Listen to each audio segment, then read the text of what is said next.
Hello दोस्तों, तो कैसे हो? आ चुके हैं एक नए वीडियो के साथ वापस। स्वागत है आपका हमारे YouTube channel mystery stories Hindi में। अगर वीडियो अच्छा लगता है तो लाइक कर देना प्लीज।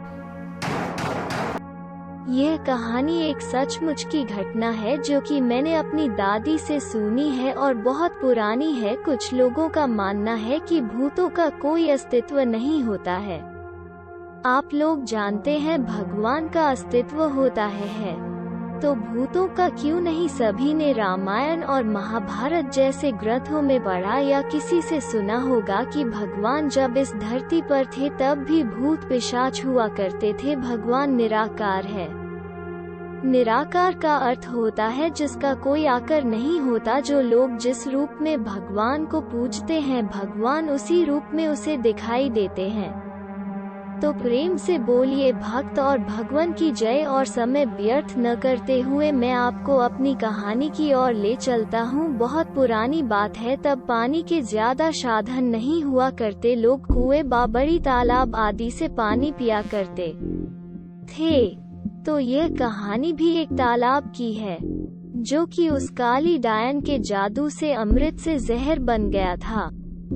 यह डायन कैसे बनी, कैसे इस तालाब का पानी विष बन गया, मैं यह कहानी आपको बताता हूँ। एक गांव में एक औरत के कोई बच्चा नहीं था।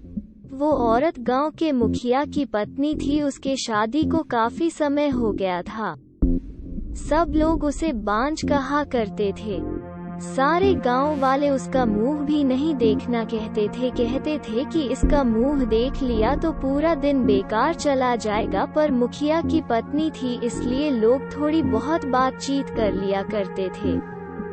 एक दिन गांव में एक फकीरा बाबा भिक्षा मांगते हुए आ पहुंचता है तो वो बातों ही बातों में उसका हाथ देखने लग जाता है और कहता है, आपको बच्चा नहीं है ना? वो बोली, आपको कैसे पता चला? वो बोला, हम हस्तरेखा में निपुण है और हाथ देखकर यह बता सकते हैं कि क्या होने वाला है, क्या होगा। वो बोली, अच्छा तो यह बताओ कि मेरे बच्चा कब होगा? तो उसने कहा, आपको भगवान ने बच्चा तो नहीं दिया पर मैं एक रास्ता बताता हूँ। वो सुनो, अमावस्या की रात को किसी एक ऐसे लड़के की बलि पीपल के पेड़ के नीचे दो जो अपने माँ बाप के एकलौता पुत्र हो और उसके खून से अपने बाल धोना। फिर कहना, ए प्यासी आत्माओं, यह बलि मेरी तरफ से स्वीकार करो और मुझे एक पुत्र दे दो। एक लोटे में उस कुएं का पानी भर कर उसमें उसके शरीर की 2 बूंद मिलाकर खुद पी लेना और उस लड़के के सिर के बाल अपनी साड़ी की गांठ में बंधे रखना तो तुम्हें अवश्य एक पुत्र पैदा होगा। इतना कहकर वो वहां से भिक्षा लेकर चला गया।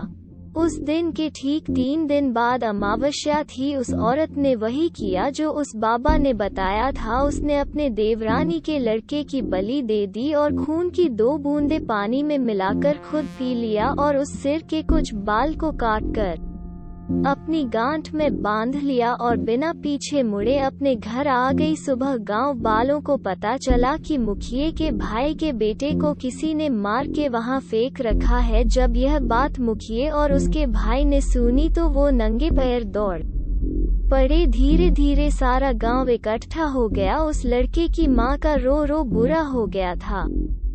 तब किसी व्यक्ति ने हिम्मत जुटाकर उस सिर को धड़ से जोड़ा और उसे नदी में बहाने की सलाह दी। वैसा ही किया। लोगों ने उस लाश को पानी में बहा दिया।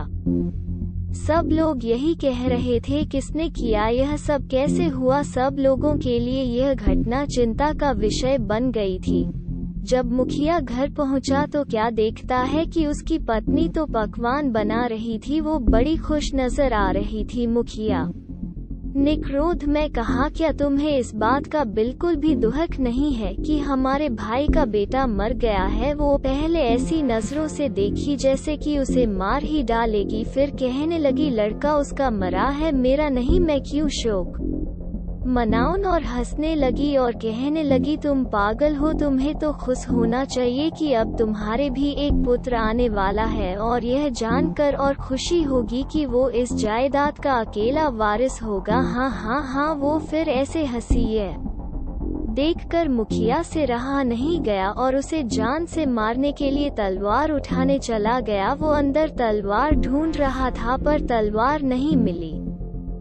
जब वो पत्नी के बेड के पास पहुंचा तो क्या देखता है कि सारे कपड़े खून से लथपथ हैं और तलवार भी वही पड़ी है और उस पर खून लगा है। वो यह सब देखते ही समझ गया कि यह सब इसने पुत्र प्राप्ति के लिए बलि दी है। उसने उसे मारने का विचार बनाया कि अभी मैं इसको मार दूंगा तो सब लोग मुझे गलत समझेंगे, और वो वहां से चला गया। उस दिन से गांव में ऐसी घटना होने लगी। किसी की भैंस मर गई, किसी ने उसे मार डाला और उसके शरीर के अंग इधर उधर फैले पड़े, जैसे कि किसी ने उसे नोच नोच कर खाया हो। तो किसी दिन किसी का कुत्ता, किसी का बछड़ा, तो किसी की बकरी मर गई और उसी तरीके से वो मर रही थी जिस तरीके भैंस को किसी ने मारा था। ऐसी घटना से सारा गांव परेशान था। किसी को यह समझ नहीं आ रहा था कि आखिर हो क्या रहा है। एक दिन की बात है, मुखिया रात को अपने गेट के पास सोया हुआ था। आधी रात के समय उसे गेट खुलने की आवाज आए। वो जाग गया। उसने देखा कि एक औरत बाल फिक्रे हुए आधी रात को बाहर चली जा रही है। देखने में तो ऐसा लग रहा था कि जैसे उसको कोई खींच कर ले जा रहा हो। भादों अगस्त की काली रात थी। चारों तरफ से आवाजें आ रही थी, कहीं शियार तो कहीं कुत्ते भौंकते। ऐसा लग रहा था उसे कि जैसे यह रात जाने क्या कयामत ढाएगी। अचानक उसे एक गाय के बछड़े के रंभाने की आवाज आए। वो समझ गया, हो न हो यही सारे गांव की बर्बादी का कारण है। मुखिया के दिमाग में एक आइडिया आया कि क्यों न मैं चलकर देखूं कि यह कहाँ जाती है। वो उठकर चल दिया। उसने आगे चल के क्या देखा कि पड़ोसी के गाय का बछड़ा का कटा हुआ मुंड पड़ा है और उसके धड़ को वो औरत खींचकर पीपल की ओर ले जा रही है। और ले जाकर उसने वही शब्द दोहराया, यह लो प्यासी आत्माओं, मैं तुम्हारे लिए भोजन लाई हूँ। मुखिया यह सब नीम के पेड़ से छुपकर देख रहा था। एकदम वो क्या देखता है कि चार काली छाया वहां प्रकट हुई। देखते ही देखते वो ऐसे भयानक शरीर में बदल गई कि उसे देखकर उसके शरीर के रोए खड़े हो गए। उनके ये बड़े बड़े दांत, लाल लाल आंखें, शरीर पूरा जला हुआ, बड़े बड़े नाखून, आंखें तो ऐसे चमक रही थी कि बार बार बदलने वाली लाइट जल रही हो। इतना भयानक दृश्य उसने अपनी जिंदगी में कभी नहीं देखा था। वो क्या देखता है कि वो चारों भूत और उसकी पत्नी उस लाश को खाने लगी, दोनों हाथों से लापालब, जैसे कि कोई भूखा व्यक्ति खाने पर टूट पड़ता है। यह सब देखकर मुखिया के पैर के नीचे की जमीन खिसक गई कि उसकी पत्नी एक डायन है। जब उन्होंने सारे मांस को नोच नोच कर खा डाला तब उसने एक भूतों की एक बात सुनी और कहा कि बस 3 दिन बाद फिर अमावस्या है और हमारी शक्ति उस दिन बढ़ जाएगी। तब हम तुम्हें पूरी शक्ति सौंप देंगे और तुम अपनी मर्जी से कुछ भी कर सकती हो। तुम गांव वालों को अपनी उंगली पर नाचा सकती हो। उसने यह सब सुनकर सारे गांव को चोरी चोरी जगह करके कहा, देखो मैं तुम्हें बताता हूँ कि तुम्हारी बर्बादी एक डायन की वजह से हुई है। और सबसे कहा कि अपनी अपनी लाठी उठाओ और चलो मेरे साथ, आज उस डायन का अंत हम सब मिलकर करेंगे। और सब भागते हुए उस पीपल की ओर चल दिए। सारे गांव को अपनी तरफ आते देख सारे भूत तो गायब हो गए पर वो डायन खड़ी रह गई। मुखिया की पत्नी को इस हालत में देखकर सारे गांव वालों के तो होश उड़ गए और वो रुक गए। मुखिया ने कहा, खड़े क्यों रह गए, यह तुम्हारी मालकिन नहीं डायन है, डायन। और यह बोलते हुए सब उसे लाठियों से मारने लगे। वो अपनी जान बचाकर भागी और भागते हुए उस कुएं में जा गिरी। उसकी साड़ी ऊपर अटक गई और वो चिल्लाने लगी, बचाओ बचाओ। सारे गांव नव कहा, इसे सजा अपने आप मिलेगी, लटकी रहने दो इसे। वो चिल्लाती रही। सारे लोग उसका यह तमाशा देख रहे थे। वो चीखती रही, चिल्लाती रही, मुझे ऊपर निकालो, मुझे पानी पिलाओ, पर किसी ने उसकी सहायता नहीं की। पर वो बार बार यही बोलती रही कि मैं तुम सब गांव वालों को बर्बाद कर दूंगी। एक एक को मैंने पानी के लिए नहीं तरसाया तो मेरा नाम भी काली डायन नहीं, यही नाम दिया है तुमने मुझे, मैं तुम ही छोड़ूंगी नहीं। 2 दिन तक उसकी लाश यूं ही लटकती रही। तीसरे दिन अमावस्या थी। उस दिन की रात के बाद उस लाश का पता नहीं चला कि कहाँ गई उसकी लाश, जबकि कुआं बिल्कुल सूखा था। उस बात को काफी टाइम हो चुका था, लोग उसके बारे में भूल चुके थे। कुछ दिन बाद ऐसी खबर सुनने में मिली कि उस कुएं से आवाजें आती है। कभी वही बात सुनाई पड़ती कि मैं तुम लोगों को पानी के लिए तड़पा दूंगी, और कभी रात में मंत्रों की आवाजें आती। लोग उस राज को समझ रहे थे कि उसका जब तक शरीर नहीं जल जाता तब तक उसकी आत्मा भटकती रहेगी। कुछ दिनों बाद गांव के कुएं का अचानक पानी सूख गया तो वो लोग परेशान हो गए। कुछ दिनों बाद क्या देखते हैं कि जिस कुएं में वो मारी थी वो पानी से भर गया है। ये आश्चर्य देखते हुए कुछ लोगों ने कहा, क्या पता है कि उसी ने यह सब किया हो। कुछ लोग कह रहे थे कि उस बात को बहुत समय हो गया है, अब वो यहाँ कहाँ राखी है, और कहा चलो पानी इसी से खींच के पिया करेंगे सुबह। जब कुछ लोगों ने कहा चलकर पानी खींचते हैं। जब कुएं के पास पहुंचे तो कुएं में पानी नहीं। यह सब देखकर लोग आश्चर्य में पड़ गए कि पानी गया कहाँ। तब उसमें से अजीब आवाज आई, कहा था न पानी के लिए तड़पा दूंगी, मुझे पानी नहीं पिलाया था तुम लोगों ने, हा हा हा हा, अब मैं तुम सबको पानी के लिए ही नहीं खाने के लिए भी मुहताज कर दूंगी। यहाँ अब कभी पानी नहीं बरसेगा, हा हा हा हा। अब गांव वाले परेशान हो गए, उनके पास पानी खत्म हो गया था, दूसरे गांव से पानी लाना पड़ता था। पानी न बरसने के कारण वो कुआं भी सूखने लगा। तब उस गांव के मुखिया ने भी उन्हें पानी भरने के लिए मन कर दिया और कहा तुमने जो किया है उसके लिए हम क्यों दुख झेले जाओ, अब उसे भुगतो। कभी कुएं में पानी आ जाता तो कभी नहीं। जब गांव वाले प्यास से परेशान हो गए तो कुछ लोग ने उससे पानी खींच लिया और उसे जैसे ही पिया तो उसका शरीर पूरी तरह सड़ गया। किसी को चर्म रोग हो गया, किसी के हाथ पैर गलना शुरू हो गए। यह भयानक दृश्य देखकर और लोगों ने तो उसे छुआ तक नहीं। अब गांव वालों की बुरी दशा हो गई। सब लोग भगवान को याद करने लगे हैं, भगवान यह सब किस जन्म के पापों की सजा दे रहा है। तू बस चारों तरह हाहाकार मच गई। उस दिन से गांव में तो जैसे मातम सा छा गया हो। दूसरे दिन सुबह में उस गांव से एक बाबा आता हुआ नजर आया। सफेद वस्त्र, माथे पे तिलक, हाथ में कमंडल, एक हाथ में माला, बस राम का नाम लेते हुए चले आ रहे थे। सब गांव वालों ने उस बाबा को आते देख सब लोग उनके चरणों में गिर पड़े और कहने लगे, बाबा हमें इस संकट से बचा लो। बाबा ने कहा, क्या बात है, आप सारे गांव वाले इतने परेशान क्यों हो। तब बाबा को मुखिया ने सारी बात बताई। तब बाबा ने कहा कि मैं तुम्हारी इस काम में अवश्य मदद करूंगा, और कहा मैं कल अपने शिष्य विराट को लेकर आऊंगा, क्योंकि इस काम के लिए मुझे एक सद्भाव और ईश्वर पर विश्वास करने वाले व्यक्ति की जरूरत है, और वो बुद्धि में भी निपुण है। आप लोग धैर्य रखिए, मैं अवश्य वापस आऊंगा। यह कहकर बाबा वहां से चले गए। दूसरे दिन सूर्य उदय होने से पहले वो अपने शिष्य विराट के साथ उस गांव में पहुंच गए।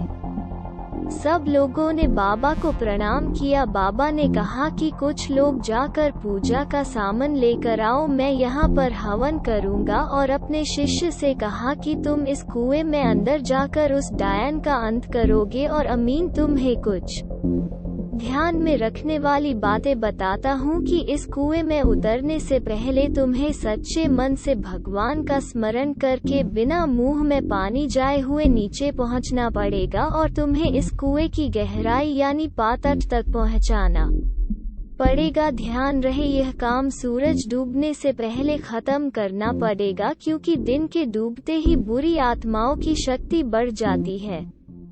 ध्यान रहे कि सबसे पहले डायन के बाल काटने हैं, जिससे वो कमजोर पड़ जाएगी। जब वो पूरी तरह से कमजोर पड़ जाए तब भगवान का नाम लेकर यह खंजर जो मैं तेरे को दे रहा हूँ, इससे उसको मार देना और उसके शरीर को जला देना, और मैं यहाँ यज्ञ करके तुम्हारी मदद करूँगा।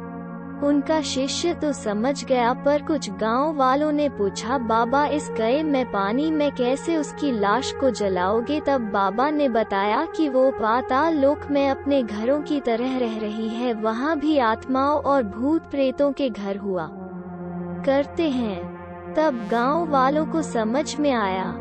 बाबा ने अपने शिष्य से कहा कि अब देर मत करो, तुम जल्दी जाओ।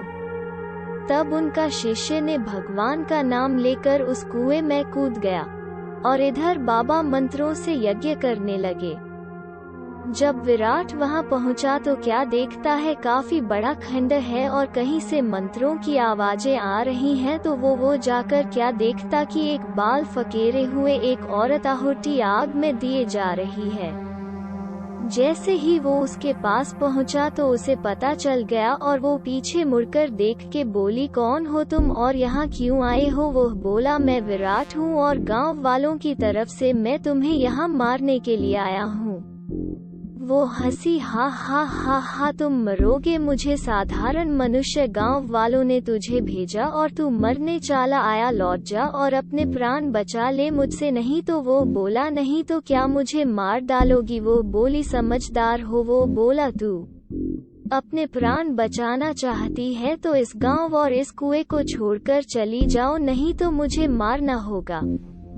उसने इतना कहकर जैसे ही उसके ऊपर उसे मारने को झपटा, वो एकदम गायब हो गई और उसका बार खाली निकल गया। अब बस उसे उसकी आवाज सुनाई दे रही थी। अब वो क्या करे? उसके पीछे से उसे एक बार उसने उसे मारा कि उसका सिर दीवार से टकराया और बेहोश हो गया। तभी उसे उसके गुरु की आवाज सुनाई दी, बेटे अपनी आत्मा की शक्ति से देख और भगवान क्या ध्यान लगा, तुझे सब कुछ नजर आएगा। उसने भगवान का ध्यान करके आंखें खोली तो उसे वो डायन दीवार से छुपी हुई नजर आई और उसके बाल दिख रहे थे। तभी उसको गुरु की बात का ध्यान आया तो उसने झट से उसके बाल काट दिए और वो झट से उसको मारने के लिए खंजर उठाया। तो वो गिड़गिड़ाने लगी कि तुम आदमी हो, मैं औरत और मैं निहत्थी हूँ, तुम मुझे छोड़ दो, और रोने लगी। बाल काटने से उसकी सारी शक्ति कमजोर पड़ गई। पहले तो उसे उस पर दया आई, पर जब गांव वालों के दुहक को याद किया तो उसने देर न करते हुए वो खंजर उसके सीने के बीच उतार दिया और उस अग्नि कुंड में उसके शरीर को जला दिया। उसकी आत्मा चीखती चिल्लाती हुई, मैं वापस आऊंगी, मैं वापस आऊंगी, उस कुएं से ऊपर से निकल गई। जब गांव वालों ने वो आत्मा देखी तो वो लोग डर गए। तब बाबा ने कहा, अब कोई डरने की बात नहीं है, अब इसका शरीर खत्म हो चुका है, अब यह तुम्हारा कुछ भी नहीं बिगाड़ सकती। तभी विराट कुएं से बाहर आया। तब गांव वालों ने उस बधाई दी और कहा कि अगर तुम ना होते तो पता नहीं हमारा क्या होता। तब विराट ने कहा, यह सब तो भगवान की कृपा है। तब बाबा ने गांव वालों से कहा, अब तुम खुशी खुशी से इस कुएं का पानी पी सकते हो। सभी गांव वालों ने पानी पिया और बाबा का आदर सत्कार किया। तभी जोर जोर से बादल हुए और पानी बरसने लगा और गांव वाले खुशी से झूम उठे। तब उस गांव में फिर से खुशहाली छा गई। दोस्तों, तो यह थी काली डायन की कहानी। यह तो आपको पता होगा कि आप लोगों को कैसी लगी, पर मनुष्य एक खुशी के लिए इतनी हत्याएं करे तो वो खुशी नहीं, खुद खुशी है, क्योंकि ऐसे लोगों को भगवान भी अपनी शरण भी नहीं देता। क्या पता वो बाबा जी ही भगवान ही बनकर आए हों।